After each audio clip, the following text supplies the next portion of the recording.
भाई एक एक सेकंड बहुत कीमती है, अगर कोई और हो तो आ जाओ, फिर बाद में मत कहना कि मैं ये है मेरे वो है। अगर आए हो मन में कोई बात है तो उसको निकालो, नहीं तो फिर परमात्मा कहते हैं शंका सूल बबूल है। शंका जो है वो कांटे का वो होता है, वो कीकर का कांटा, वो आपको भक्ति नहीं करने देगा। और गुरुजी कहते हैं संत से डॉक्टर से अगर छुपाओगे दुखी रहोगे। नीचे हाथ लगा कर, हाँ जैसे कि थोड़ा सा इसके नीचे हाथ लगा कर, हाँ ऐसे बोलो। जैसे कि थोड़ा सा और उनके पास लगा। चंद्र बहन ने ये चाय राम का भोग प्रसाद बना के लगाया था, तो परमात्मा ने उनका भोग स्वीकार किया। तो बहन भाई मेरे मन में ये आया कि ऐसे भी होता है क्या, तो मेरे मन में दोष आ गया। तो इसमें तो मेरी गलती है, मुझे महसूस है। फिर भाई मैंने भोग लगाया परमात्मा को। फिर अगले दिन फिर मैंने सिंपल खाना बनाया, जैसे कि आपकी वीडियो देखी वैसे मैंने भोग लगाने के लिए परमात्मा के दरबार में खाना रख दिया और उसको ढक के रख दिया। और मैंने झाड़ू उठाया और आरती चला रखी थी, परमात्मा की नित्यनियम चला के बेड पर रख रखा था। और तो मैं उसे झाड़ू उठाया, पोछे की तैयारी कर दिया।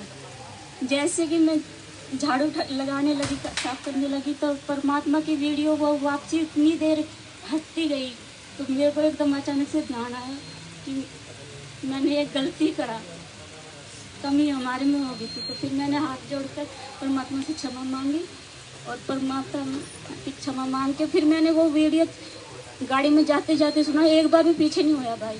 तो परमात्मा इस बात के लिए, परमात्मा कहते हैं जो मन में परमात्मा के ज्ञान लेने से पहले दोष आ जाता है तो उसे परमात्मा क्षमा करता ही नहीं है।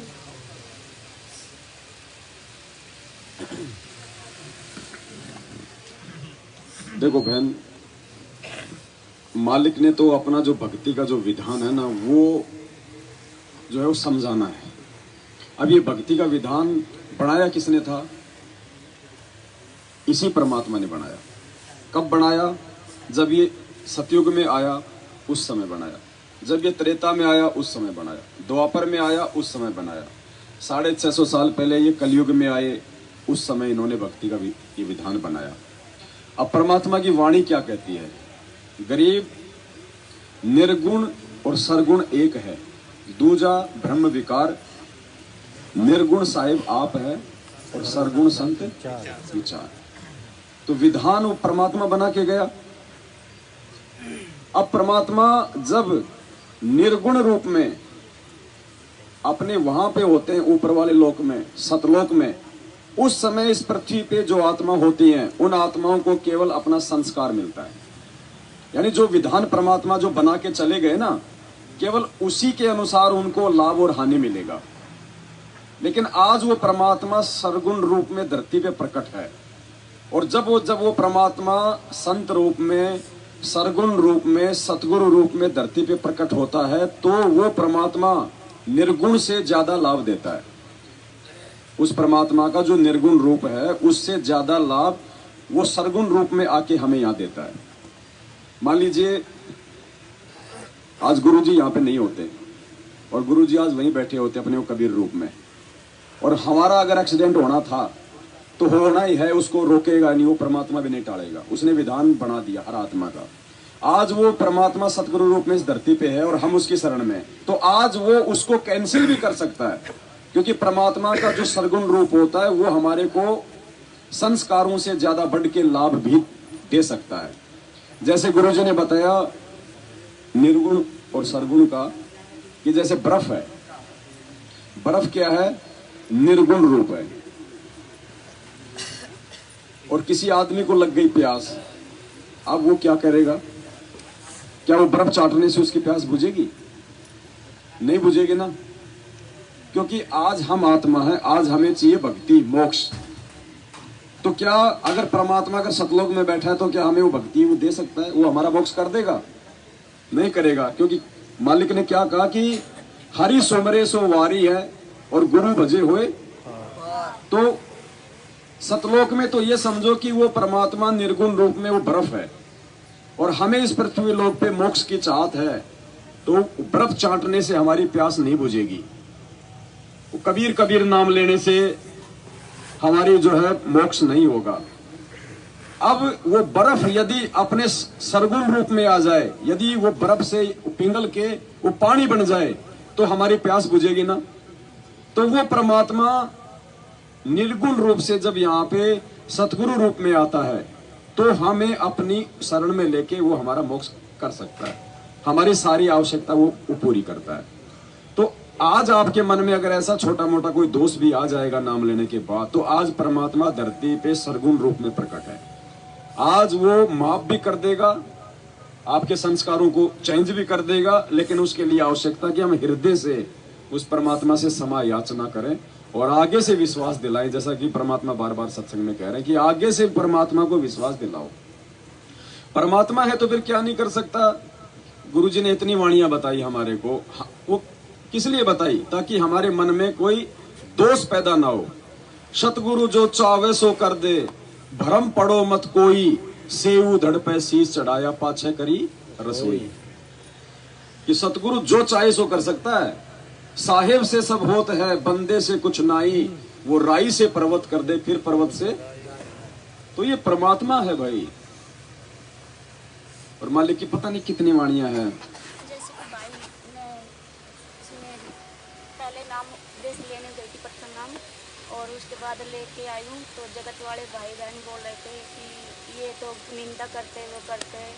तो ऐसे अनजाने से मैंने भी बोल दिया ये गलती है। तो जैसे कि अर्जुन ने तो परमात्मा को तो सलाह दी थी ऐसे, तो ये तो बहुत बड़ी गलती हो गई हमने। देखो, जब तक परमात्मा संत रामपाल जी के रूप में धरती पे प्रकट हैं, हमारे सामने हमारे गुरु रूप में हैं, तब तक चाहे आपसे लाख जाने अनजाने में गलतियां हो जाओ, यदि आप उन गलतियों के ऊपर पछतावा करके क्षमा याचना मांगती हो तो परमात्मा क्षमा करेगा। इनके जाने के बाद मौका नहीं है।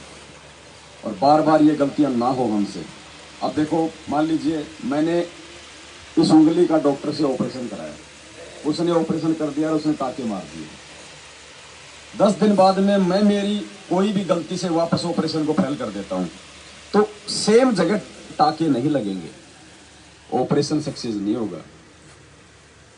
फिर चलो डॉक्टर ने जैसे तैसे करके टाके फिर लगा दिए, फिर तीसरी बार मैं उस उंगली को जो है वो कंडम कर देता हूं तो तीसरी बार कहां से टाके लगाए? वो जगह नहीं छोड़ी हमने। तो बार बार यदि हम गलतियां करेंगे तो परमात्मा भी फिर छोड़ देता है कि नालायक है ये नहीं सुधरने वाला। तो हम मौका ना दें बार बार। फिर अब दृढ़ तो होना पड़ेगा बहन जी। ये मीरा जी का उदाहरण क्यों दिया भगवान ने? गुरुजी ने कहा कि भाई हमारे तो एक ही बात समझ में आई, जब मीरा संघर्ष कर सकती है तो आज की लड़कियां क्यों नहीं कर सकती? मीरा के कोई 4 हाथ पैर थे क्या? जब वो 250-300 साल पहले 600 साल पहले संघर्ष कर सकती है तो आज की माता बहनें क्यों नहीं कर सकती? ये परमात्मा ने बताया। मीराबाई ने बोले चाहे मेरा सिर कट जा पर मैं सत्संग में जानता नहीं मना रह सकती। हम तो थोड़ी सी आंट को मान करके भी सत्संग से विमुख हो जाते हैं ना हमें, लेकिन थोड़ा सा हिम्मत करनी पड़ेगी। किसी युग में कर लियो करे सदेगी, करे सरेगा, चाहे इस जन्म में कर लियो, चाहे फिर कभी जन्म और कोई भक्ति का सूत बैठ जा तो फिर कर दियो। करना पड़ेगी हिम्मत, जैसे मीराबाई ने करी। भारत यह समझ में आई तो मीराबाई एक लड़की हो गए और संघर्ष समाज से कर सकती है तो क्या हम नहीं कर सकते? और क्या आज की लड़कियां नहीं कर सकती? वो लड़की कोई क्या रात थे उसका?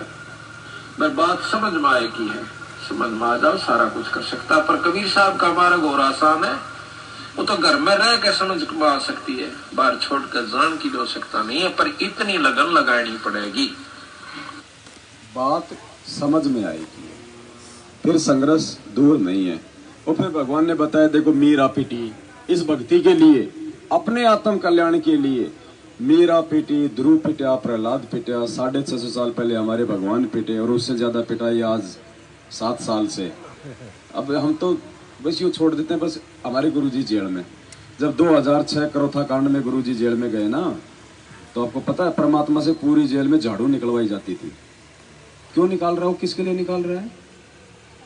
बेटे बहने परमात्मा ने, आप और हम जैसे नीचों के लिए परमात्मा इस गंदे लोक में आके, वो सतलोक का राजा जो यहाँ के 21 ब्रह्मांड का स्वामी को भी मतलब भीख में दे रखे हैं 21 ब्रह्मांड, वो भगवान आप और हम इतने प्यारे उस परमात्मा के बच्चे कि हमारे लिए भगवान यहाँ आके इतना दुख उठाता है। पूरी जेल में परमात्मा झाड़ू निकाला करते थे, और जब रिमांड हुआ था तो जो साथ में थे परमात्मा के, उन्होंने बताया कि गुरुजी के छाती के बाल तक उखाड़ दिए गए थे। वो किस लिए इतना दुख उठा रहा है? ये बरवाला कांड 30 दिन का रिमांड है, आज तक नहीं हुआ किसी के इतिहास में।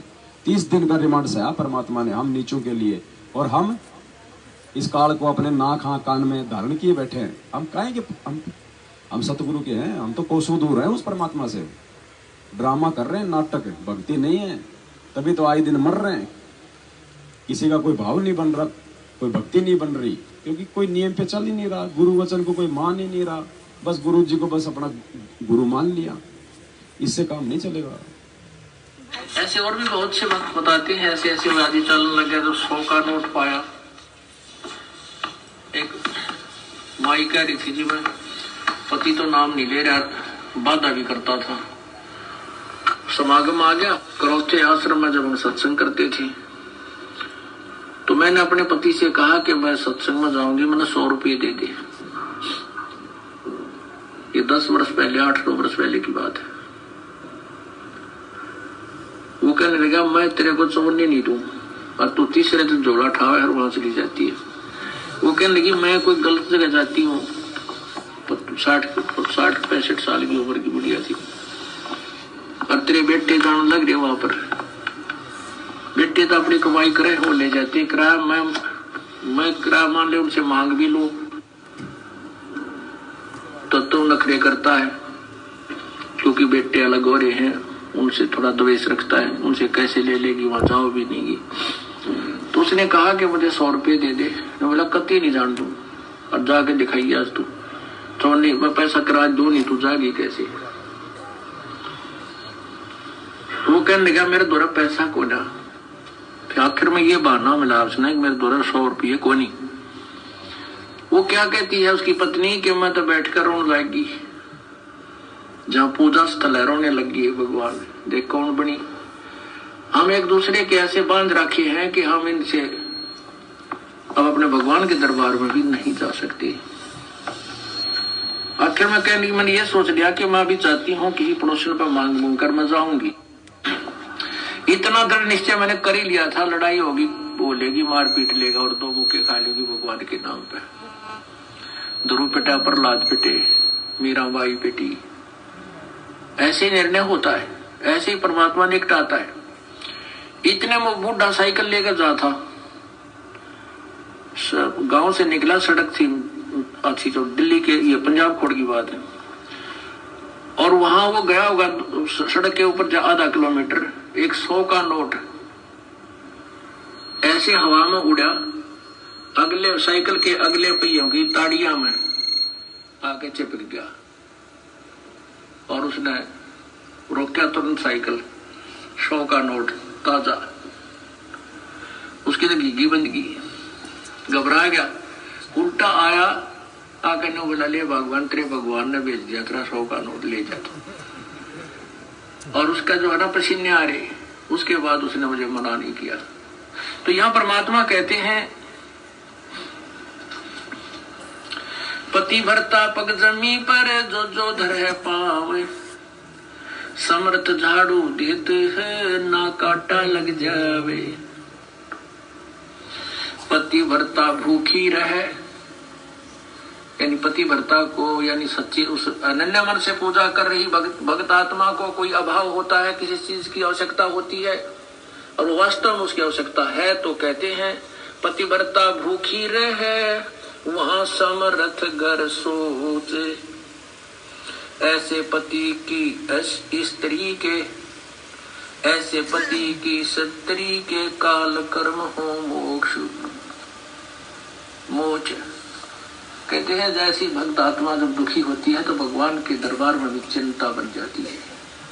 और ऐसे पति की स्त्री के काल कर्म हो मोक्ष, जो ऐसे दृढ़ता के साथ, समर्पण के साथ, पूरे विश्वास के साथ भगवान पर लगती है, उसके नाम पर, कहते हैं उन्हीं का मोक्ष होता है, उन्हीं के पाप कर्म नष्ट होते हैं। कहते हैं नुक्ते ऊपर जगह रे कोट कर्म जल जा तुम्हारे, ये नुक्ते होते हैं जो हम लोग लाज और किसी परमात्मा के नाम पर ना किसी पति से, ना पत्नी से, ना पुत्र से कोई दबाव नहीं मानते अपने आत्म कल्याण के लिए, तो परमात्मा प्रसन्न होता है। परमात्मा कहते हैं मात पिता सुत स्त्री, मात पिता सुत सत्री, आलस बंधु कान, संत मिलन को जब चले ये अटकावे आन। मात पिता, बालक है, बेटा है, बेटी है, माँ बाप नहीं जानते सत्संग में। जो 15-16 साल के 20 साल तक हैं वो माता पिता के अधीन होते हैं,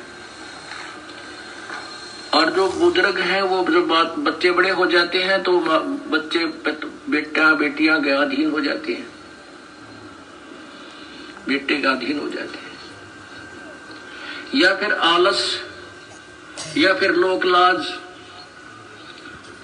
जैसे आप यहाँ सत्संग में आते हैं, कोई ना कोई जरूर टकरा देगा, कहाँ चले, बेरा है सत्संग में जाते होगे, तेरा तो पान लिकट रहा है, तीसरे दिन वहां बैठे रहते हो, तो इस तरह के श्लोक सुना देते हो। और आप जो ज्ञान में कमजोर है, इन बातों से दबाव मानने लग जाता है, और फिर वो आना भी कम कर देता है, उसको ज्ञान नहीं है। इसके लिए परमात्मा कहते हैं कि मात पिता सुत स्त्री और आलस बंधु कांड। बंधु कांड माने लोक लाज, अपने मित्रों के वो कहे हुए व्यंग्यात्मक बातों से झिझक जाना।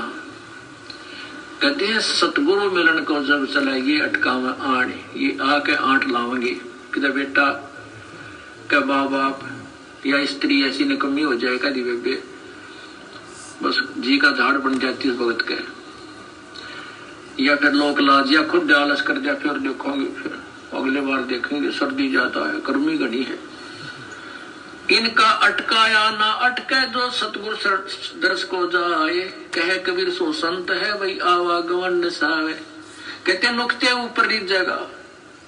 ऐसे हम थोड़ी बहुत भगवान के लिए पापिटिया करेंगे, संघर्ष करेंगे तो हमारे निकट आएगा, और केवल बात बनाते परमात्मा या कोई भी क्रिया पूरी नहीं हो सकती।